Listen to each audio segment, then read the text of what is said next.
Hola, ¿qué tal? ¿Cómo están? Bienvenidos a la sexta temporada, primer programa en realidad de la sexta temporada del Ambiente en el Medio por NSTV.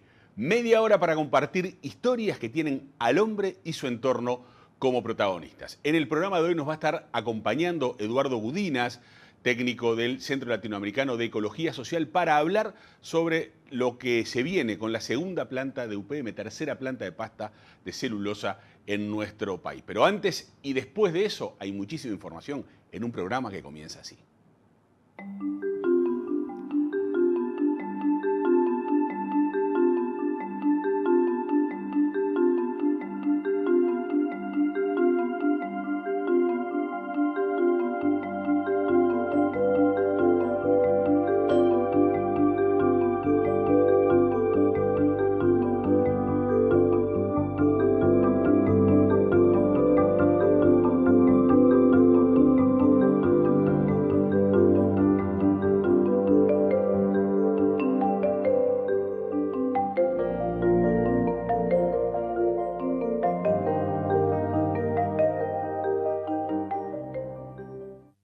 Y comenzamos repasando información nacional donde el ambiente ha sido protagonista en los últimos días. Por ejemplo, estas temperaturas altas que nos acompañan y que bajan de golpe y que resfrían a las personas. Pero estas temperaturas altas que pueden llegar a complicar en meses donde, por ejemplo, nadie habla de dengue en nuestro país. Hasta ahora se han registrado 7 casos de dengue importado y ninguno autóctono. Todos los afectados venían de Paraguay. Hay dengue autóctono e importado en Buenos Aires y muchos casos en Paraguay. Han habido este año 2 ciudadanos paraguayos que visitaron el país que tenían dengue, que fue confirmado, y hay una cantidad de casos sospechosos, alrededor de 24, pero que no tienen sintomatología grave y que la mayor parte se han descartado por los exámenes de laboratorio. En Uruguay la humedad y el calor favorecen el desarrollo de los mosquitos. Estamos en un momento crítico desde el punto de vista ambiental, con las características climatológicas que hacen que el Aedes se esté reproduciendo rápidamente. Lo fundamental es el combate a la Aedes aegypti. Hasta que no baje la temperatura por debajo de los 17 grados, nos hace estar en zona de riesgo. Así que aprovecho a comentar de que tenemos que tomar este tema en serio y volver a estar muy atentos a evitar justamente las circunstancias que favorecen la proliferación de mosquitos. Estamos convencidos que cuando los niños aprenden a cuidarse del mosquito y aprenden a combatir las larvas con la famosa descacharrización, dar vuelta a todos los recipientes que tienen agua estancada, agua limpia estancada fundamentalmente. Bueno, eso es un combate importantísimo para la reproducción del mosquito. La medida fundamental es la descacharrización. Evitar que nos pique el mosquito es una tarea fundamental. Repelentes, tanto cutáneos como ambientales, la colocación de mosquiteros, los tules para proteger a los niños. Es metropolitano, podríamos decir, el Aedes aegypti. No quiere decir que no esté en los medios rurales, pero es mucho más frecuente en las ciudades. La mayor parte de las piscinas tienen algo de recambio de agua y por eso no se acumula allí. Se acumulan las larvas de mosquito en recipientes donde tienen aguas estancadas, limpias y quietas. Las piscinas en general no son problema. Este año venimos igual que el año pasado, sin casos autóctonos, ni de dengue, ni de zika, ni de chikungunya. De cualquier manera, tomar todas esas precauciones dadas las altas temperaturas. Primera pausa del programa. Al regreso vamos a estar conversando con Eduardo Gudinas.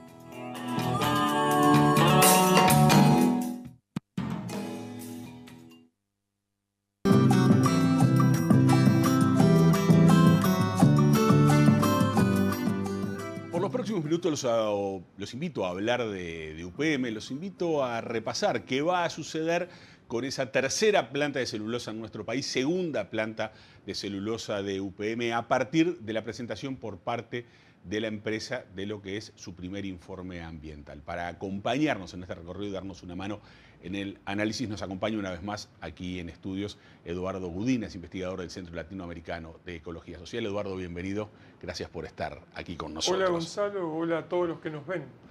Primer reporte ambiental de UPM, de este UPM2. ¿Qué es ese primer reporte ambiental, Eduardo? Bueno, esto es una declaración que tiene que hacer la empresa diciendo: me voy a instalar en cierto lugar del país, sí, para que el Ministerio del Ambiente evalúe si la instalación en ese sitio procede o no procede, si está bien, si está mal.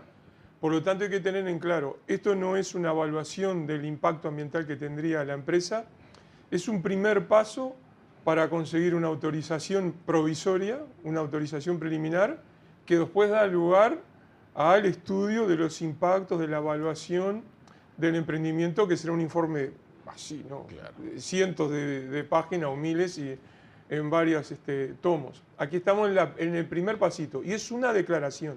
Bien. Ahora, tiene la ventaja enorme que es por primera vez está claro qué va a hacer la empresa.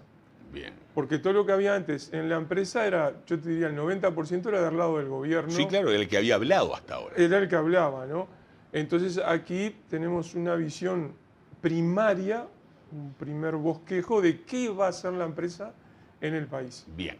Eduardo, a cuenta de hablar de la ubicación, que eso va a ser en unos minutos, vamos a parar, vamos a aprovechar la pantalla, hablemos de ese informe donde, entre las cosas, está lleno de números, ¿no? Sí. Aparte de un tema de ubicación, tiene un montón de números allí. Hay algunos números que pueden impactar y que a veces hay que ponerlos en su justa medida o en perspectiva. Por ejemplo, la cantidad de litros de agua que se van a estar usando en la operación diaria. Bueno, yo lo que te propongo es analizar al emprendimiento como un conjunto de fábricas, de plantas. Va a haber una química, la de celulosa, la de energía, etcétera. Y eso tiene entradas, materias primas que entran y salidas. Sí, productos finales. Productos finales. Y a veces tiene desechos. Y de los desechos están las salidas, Claro. ¿no? Entonces, ¿qué es lo que entra? Entonces vamos a repasar qué entra.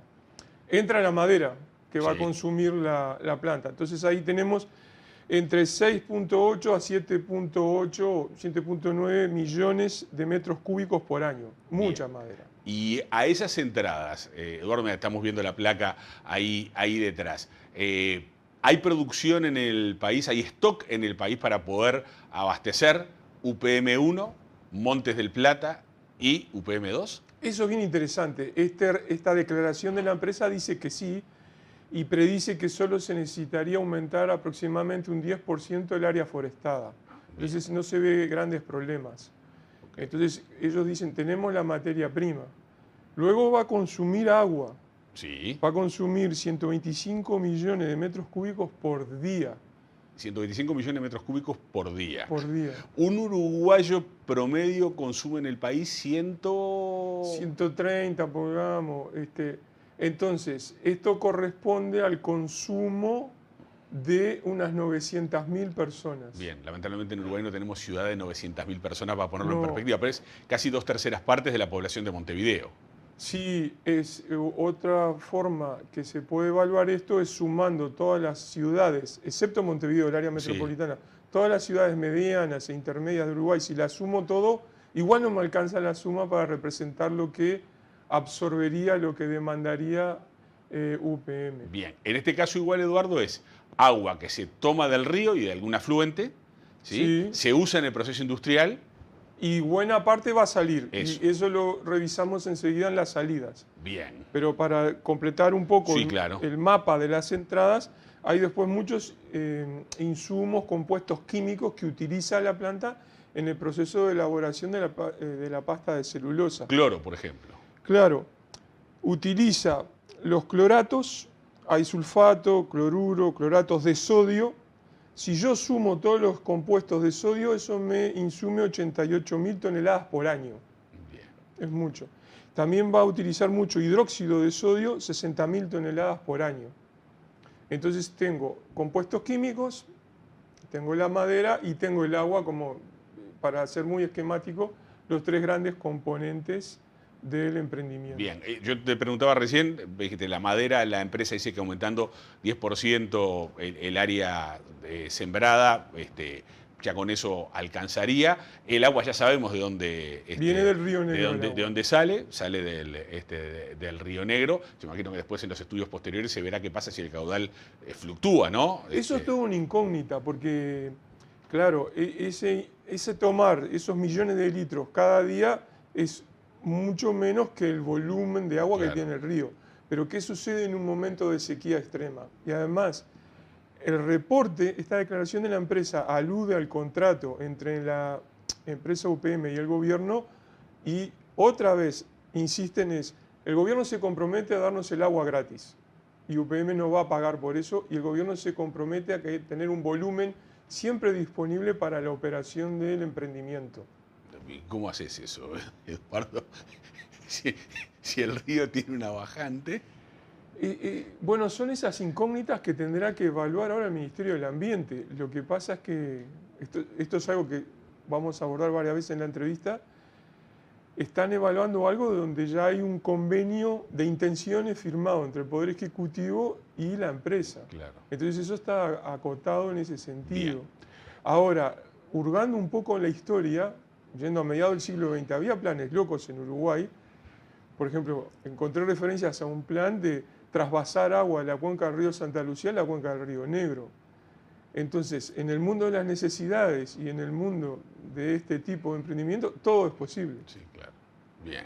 Y hablábamos de un tercer elemento en las entradas que tenía que ver con todos esos componentes o compuestos químicos que se van a usar. Sí. De vuelta, se supone que todo eso habrá disponibilidad en el país para que existan esos volúmenes Sí, disponibles. esta declaración de la empresa dice tal vez tengan una planta de químicos en el lugar. Bien. O tal vez usen la de Fraiventos. Eso no lo determinan con seguridad, indican que lo están evaluando. Bien. Vamos, Eduardo, ahora a las salidas. Las salidas. ¿Las salidas qué van a hacer? Bueno, la principal salida, que es la esencia del emprendimiento, es la pasta de celulosa. Bien. Estamos hablando de 2.1 millones de toneladas por año. Es un emprendimiento enorme. Bien. ¿no? Es mucho más grande. Grande que la otra UPM. Claro, y ellos asumen de que puede haber una expansión de la producción. Entonces estamos hablando de una de las plantas de celulosa más grandes del mundo. Estamos hablando de un emprendimiento que va a ser el doble casi que la de Fraiventos. Bien. Va a haber agua como salida. Va a haber agua. Entonces de los 125 millones que entraron, salen 106 millones de metros cúbicos por día. Bien, como agua, pues hay otro que se evapora porque tiene que ver con el tema de enfriamiento en calderas y demás. Exacto. El problema es que el agua esa viene con extras. Claro. Entonces es un agua que es parte de los efluentes que arroja la planta al río. Entonces ahí hay dos efluentes que son los que generan mayor preocupación. Son el nitrógeno. Se estima que la planta va a arrojar al río unos 451 kilos por día de nitrógeno y unos 85 kilos por día de fósforo. El nitrógeno y el fósforo son importantes porque son compuestos que promueven esas floraciones, crecimiento de materia orgánica que llevan a las crisis de las aguas verdes que colapsan por falta de oxígeno y tenemos esa zona sin vida, ¿no? Bien. Entonces eso va a aumentar la carga de contaminantes a un río que ya viene con sus contaminantes de aguas arriba. Eduardo, a eso, a un río con un caudal razonable, normal, lo impacta de una manera. A un río en bajante lo impacta muchísimo más. Muchísimo más. Y además hay otra particularidad en el caso del Río Negro, es que aguas abajo yo tengo los lagos de dos represas. Es verdad. Entonces el agua se aquieta, están los meandros en el lago, zonas donde el agua está aún más quieta y por lo tanto todo ello contribuye a los riesgos de crisis, de contaminación, especialmente en bajante y con calor. Bien. ¿Hablamos de la ubicación, Eduardo? Ahora, pero de la Sí. salida me quedan los A ver, lodos. sí, es verdad, claro, están los lodos. Sí, hay residuos Sí, sí, sólidos claro. y hay lodos. Entonces la planta prevé ahí una serie de piscinas, pozos, para ubicar los lodos. Va a utilizar pozos durante 5 años uno, 5 años otro, y tiene un tercero en reserva. De lodos primarios tenemos 30.000 toneladas por año y de lodos secundarios tenemos 38.000 toneladas por año. Esas piscinas de lodo se supone que no filtran y que esos lodos reciben algún tipo de tratamiento, pero quedan allí. Sí, de todas maneras hay que prestarle atención porque una de las cosas que todo el escándalo de UPM de Fraiventos, todo el mundo miraba el agua y el aire y poca atención se lo prestó a los residuos que quedaban en el predio. Claro. Aquí hay que prestar más atención a eso. Bien, Eduardo, estaba pensando, porque hay otra salida que es la energía. Sí, va a generar energía eléctrica, sí. Bien. Con lo cual funciona la planta con esa energía. Y va a vender a la y le va a red, estar vendiendo de auto. a la red nacional y bueno, también va a haber otros impactos asociados de los obreros que están sobre todo en la fase de construcción. Sí, ahí son unos cuantos miles de puestos de trabajo. Sí, de todas maneras, mirá, revisando los datos, lo importante es que si tú mirás en la prensa lo que decían, por ejemplo, algunos políticos, lo que decían algunos de los sindicatos, hablaban de 6.000, 8.000 puestos de trabajo. Después el gobierno habló de alrededor de 5.000, 6.000 también, pero 4.000 en algunos casos. Si yo voy al informe actual, La propia empresa reconoce que la mano de obra van a ser 2.850 personas en promedio y solo en algunos momentos habrá picos de 4.500 en la fase de construcción.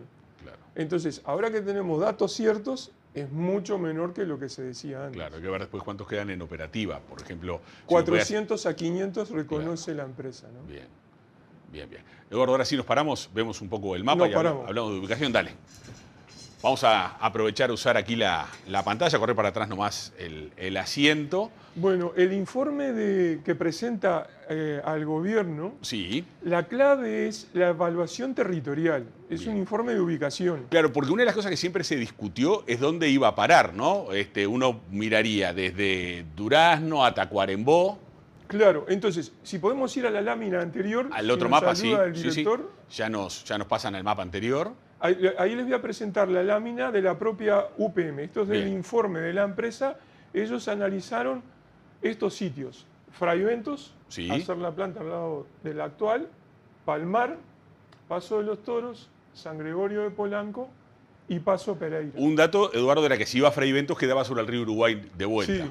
y no sobre el río Negro. Sí, entonces, en este mapa, fíjense qué interesante, ellos analizan la disponibilidad de líneas de energía eléctrica para conectarse Sí, a la claro. red nacional y la disponibilidad de ferrovías, Claro. vías de ferrocarril. Para poder sacar todo por el puerto de Montevideo. Sí, por eso había cierto interés en Paso Pereira, porque tenías aquí la estación del 329.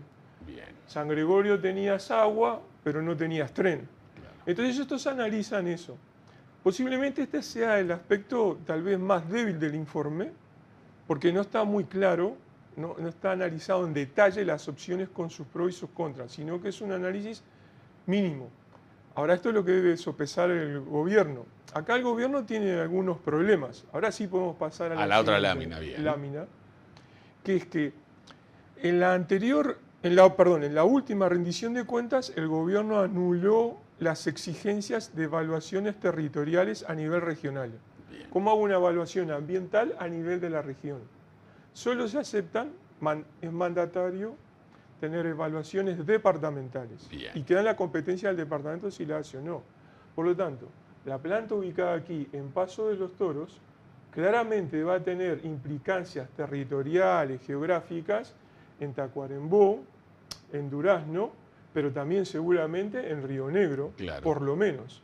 Entonces, este análisis de los efectos en el territorio, qué pasa con la cuenca del Río Negro, todos esos componentes es uno de los aspectos más débiles de la política ambiental uruguaya. Recordemos que además hay una comisión de Cuenca del Río Negro integrado por ediles de todos los partidos, que son ediles de Río Negro, de Soriano, de Flores, de Durazno, Sí. de Tacuarembó, de Cerro Largo. Y ahí aparecen las incógnitas, porque ahora de alguna manera la pelota está en el Ministerio del Ambiente. Entonces, por ejemplo, la Dirección de Ordenamiento Territorial va a llamar a estas comisiones, les va a presentar este reporte, va a consultarlos. Por otro lado, ¿cuáles estudios de referencia hay para analizar el impacto en toda la cuenca del Río Negro? Fíjense en ustedes y los televidentes que la planta está en Durazno. Tenemos un plan de ordenamiento territorial de Durazno, pero el Río Negro es una cuenca que está Sí, de los lados. el agua toca, al menos en ese punto, 2 departamentos. Por lo Y menos. un poco más de aguas abajo, otros Entonces, más. ¿cuál es el marco de referencia? ¿Cuál es el estudio a nivel de cuenca? Porque esto en gran medida depende de la disponibilidad de agua para poderlo analizar. Eduardo, pero cuando aparece ese primer informe y habla de esos números, me imagino que los impactos de esos números, estoy pensando en el uso del agua y demás, y sobre todo en las salidas, no es lo mismo en un departamento que el otro, no es lo mismo en Paso de los Toros que en San Gregorio de Polanco. Exactamente. Y eso es lo que tiene que analizar ahora el Ministerio del Ambiente. Acá hay una competencia de la Dirección Nacional de Medio Ambiente, de la DINAMA, pero también hay competencias necesarias de consulta de la Dirección de Ordenamiento Territorial de la DINOT. ¿Cómo van a evaluar esto desde el punto de vista, entre comillas, técnico? ¿Cómo van a ser los procesos de consulta ciudadana para saber cómo ordenar semejante emprendimiento en el territorio? Y los efectos concatenados en el agua, en la caminería, en los ferrocarriles, en la energía eléctrica, en los insumos, etc. Bien, la consulta ahora, Eduardo, es, ¿y la respuesta razonable de parte del Ministerio o de la DINAMA qué es? El lugar que menos impacto generaría y el cual el gobierno entiende más razonable es este, en segundo lugar este y en tercer lugar este, y en cada uno de ellos determinados recaudos a tomar? Eso es lo que tendría que hacer el país, un país serio. Dice, bueno, a mí me interesa ponerlo en tal rincón del país porque ahí puedo manejar mejor los efectos ambientales, genero más empleo y reactivo una zona. Eso es parte de la evaluación que hay que hacer. Pero aquí estamos en la situación extraordinaria de que el Poder Ejecutivo, o sea, los jefes del Ministerio del Ambiente, ya firmaron un compromiso para ubicarla aquí. Entonces, ¿cómo va a funcionar esto? Es una gran incógnita. Por ahora existe el riesgo certero de que esto debilite un componente importante de las políticas y de la gestión ambiental, que es debilitar, cercenar las posibilidades de análisis independiente a nivel territorial. Bien, cualquier impacto humano de este tipo tiene consecuencias, Eduardo, y eso está claro. Mayores o menores, y ahí uno ve si las puede mitigar o no, o hasta qué punto.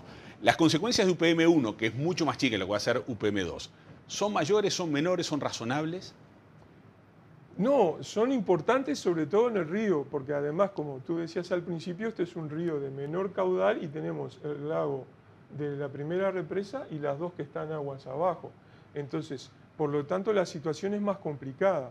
Además, el Río Negro ya recibe contaminantes de la cuenca, por ejemplo, del río Tacuarembó, lo que viene de toda el área agrícola ganadera del norte, de Rivera, Cerro Largo, e incluso lo que viene de Brasil, más los aportes que vienen de Durazno. Entonces, la situación de riesgo, de fragilidad aquí en el Río Negro es mucho mayor.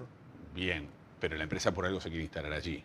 Sí, la empresa quiere instalar ahí por la disponibilidad de la ruta, el acceso, la línea de energía eléctrica y el ferrocarril sobre todo. Bien.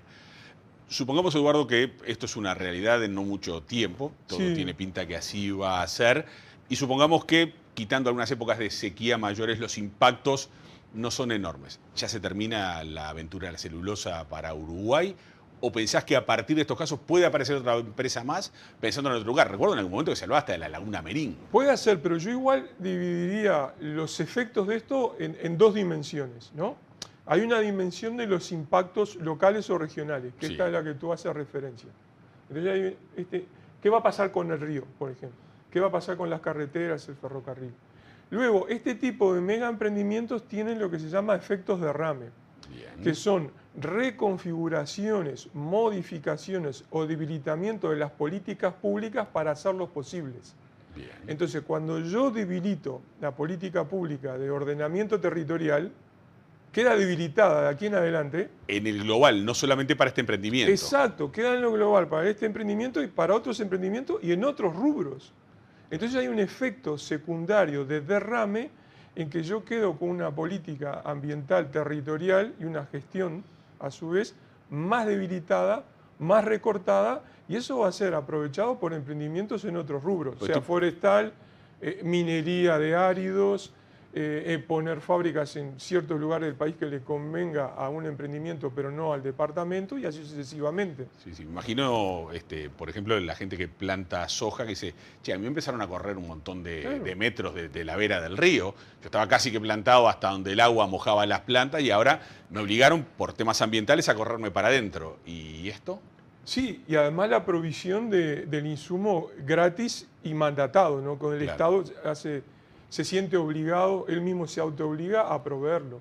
Entonces aquí hay efectos ambientales locales, regionales, y además hay efectos en paralelo, tanto o más graves que la propia planta, que es el debilitamiento de la política ambiental nacional. Bien, Eduardo, por este encuentro lo dejo por acá, quedan muchos temas más para mirar, hablando de UPM y de otros temas ambientales. Será cuestión de otro encuentro, gracias por habernos acompañado. Gracias a ti. Hacemos una pausa, ya seguimos.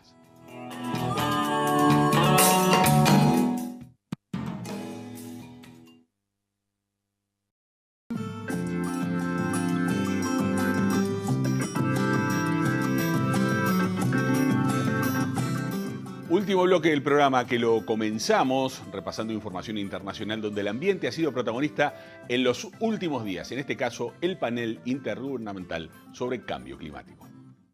El panel intergubernamental sobre cambio climático, conocido por sus siglas en inglés como IPCC, celebró hace algunas semanas en un acto en París sus 30 años, durante el que repasó su historia de alerta contra la amenaza al planeta, que sigue presente y con una mirada crítica sobre el futuro. Autor del informe más sólido que probó que la mano del hombre incide en la aceleración del calentamiento del planeta, el IPCC se encuentra en plena elaboración de su sexto informe de etapa, que tendrá que estar listo en 2021 y que será el primero desde el histórico Acuerdo de París de 2015. A ello dedicaron buena parte de su sesión número 47 en la sede de la UNESCO en París, que se abrió con el tono de una celebración por las 3 décadas. Un periodo que sus responsables consideraron que ha permitido situar la acción contra el cambio climático en el centro de la agenda mundial, en buena medida gracias a los sólidos trabajos de los científicos. El presidente del panel, Hwee-Sun Lee, aseguró en la sesión de apertura que sus trabajos han sido la voz de la ciencia del clima que contribuye a la definición de las políticas basadas en la observación. En la celebración también participaron el secretario general de la Organización Meteorológica Mundial, Peter Talas, la secretaria ejecutiva de la Convención Marco de Naciones Unidas sobre el Cambio Climático, Patricia Espinosa, y el ministro francés de Exteriores, Jean-Yves Le Drian, que obró como anfitrión. La responsable de la Convención Marco de Naciones Unidas aseguró que hay que aprovechar este 30 aniversario para generar conciencia sobre el calentamiento del planeta y aprovechar las conclusiones de sus trabajos para tomar decisiones de futuro. Espinosa indicó que la ventana de oportunidad que se abrió con el Acuerdo de París es pequeña, aunque se mostró optimista porque poco más de 2 años 175 países han ratificado el pacto. En idénticos términos expresó en la tribuna el jefe de la diplomacia francesa, que agradeció al IPCC haber otorgado las pruebas indispensables de que hay que actuar y aseguró que solo la voluntad política puede cambiar la situación. Desde el primer informe, que fue elaborado en 1990, el cambio climático ha ganado un peso enorme en la agenda mundial, indicaron los participantes de este organismo, que en 2007 fue distinguido con el Premio Nobel de la Paz.